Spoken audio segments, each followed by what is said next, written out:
Hello students, welcome to JCE Connect.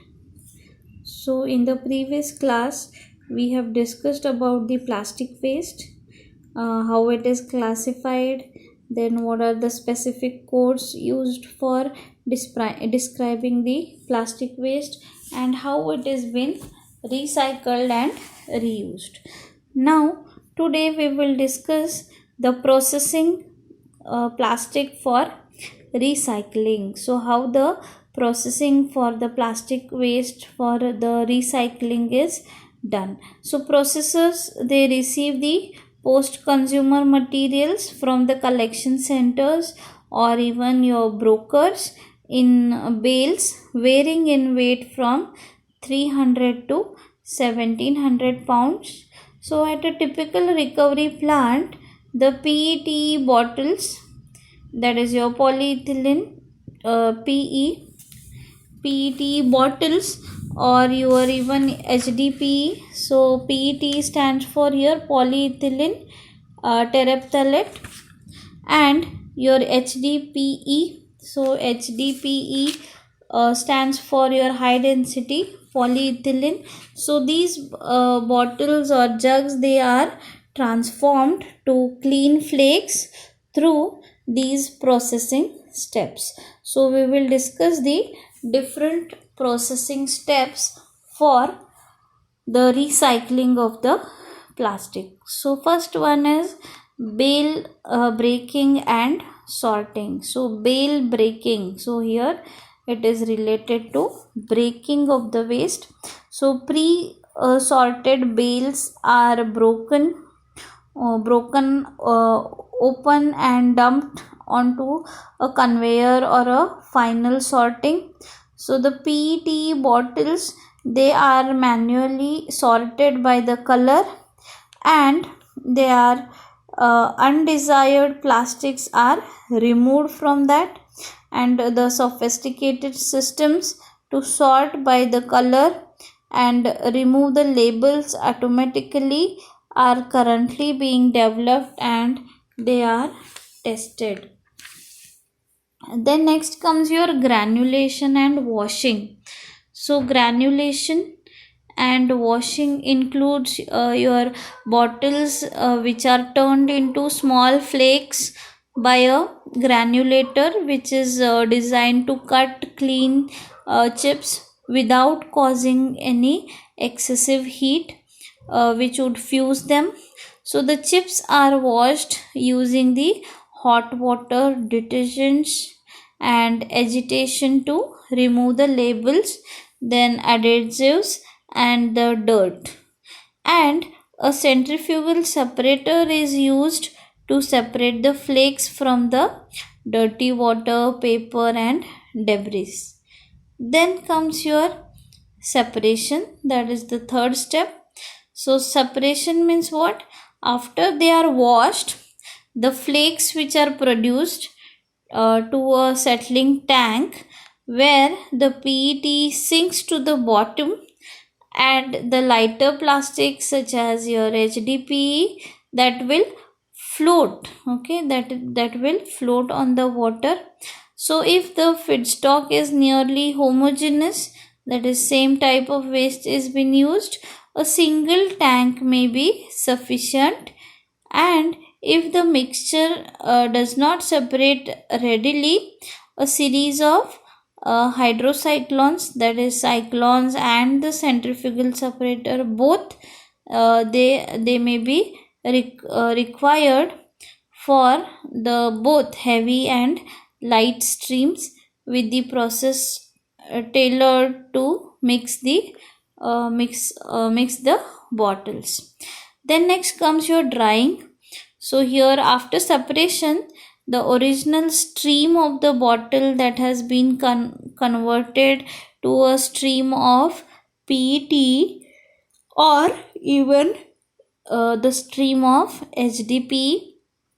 So here a spin dryer is used to remove the free water, and the flakes are then dried with hot air to reduce the moisture content to about 0.5%.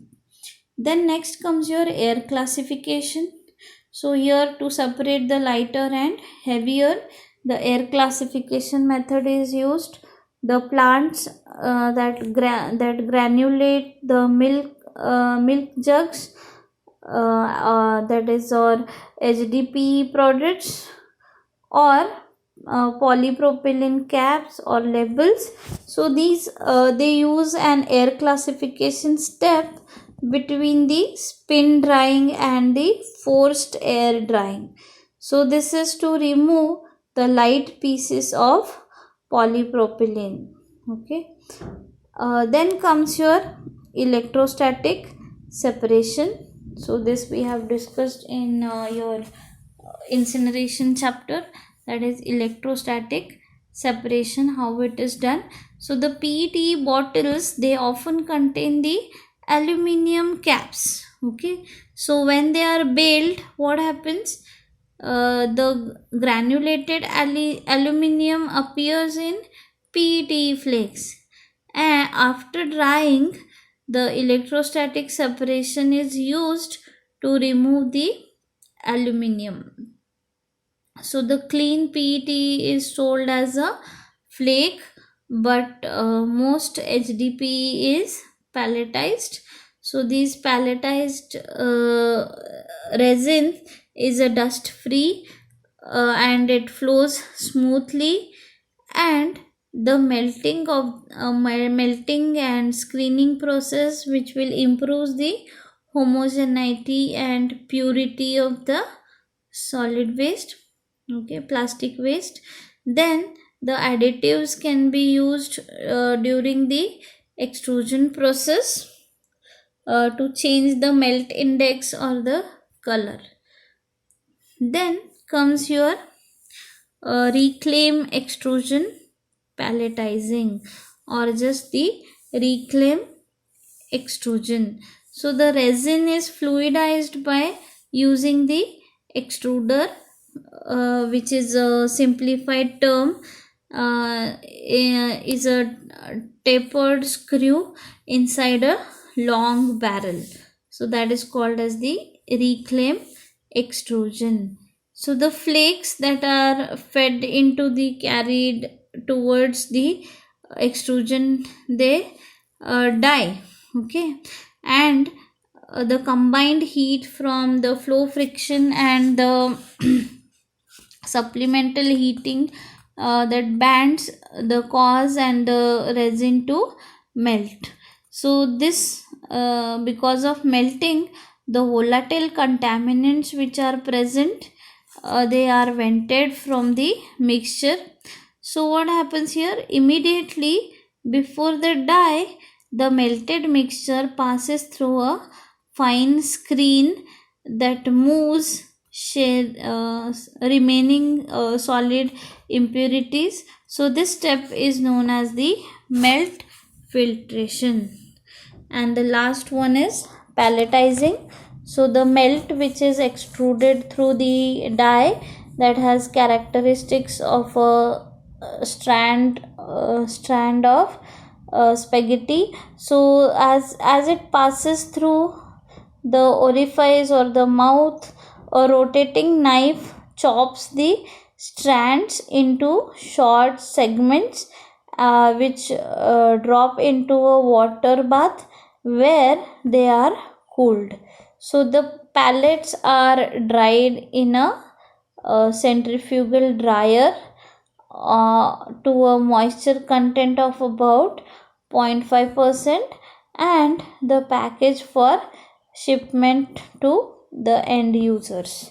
So these are the different processing methods or processing ways for recycling of the plastics.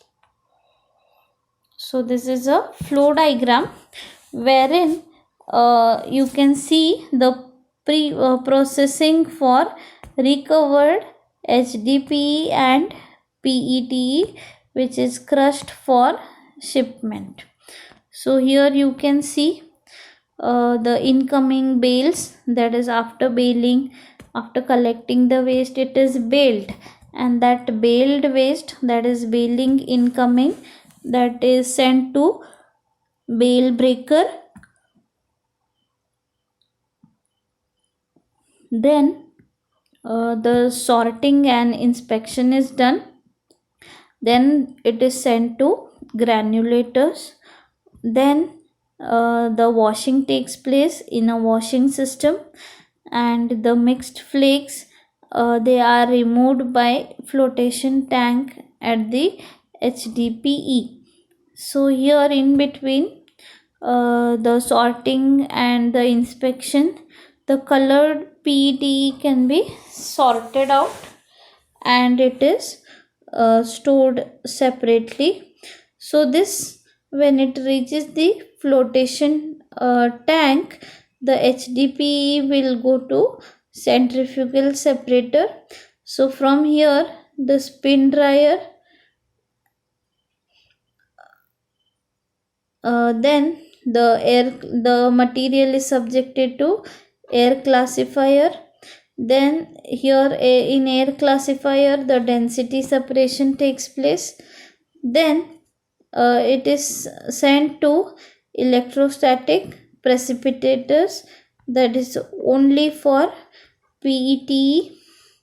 Then this is sent for reclamation extruder or reclaim extruder, and in between after electrostatic separation the final product like PET is formed at this stage, or else it is sent for further treatment, that is melt, filtration, and finally the pelletizer. So what we get is the final product of HDPE pellets. So this completes your solid waste management for your plastic waste.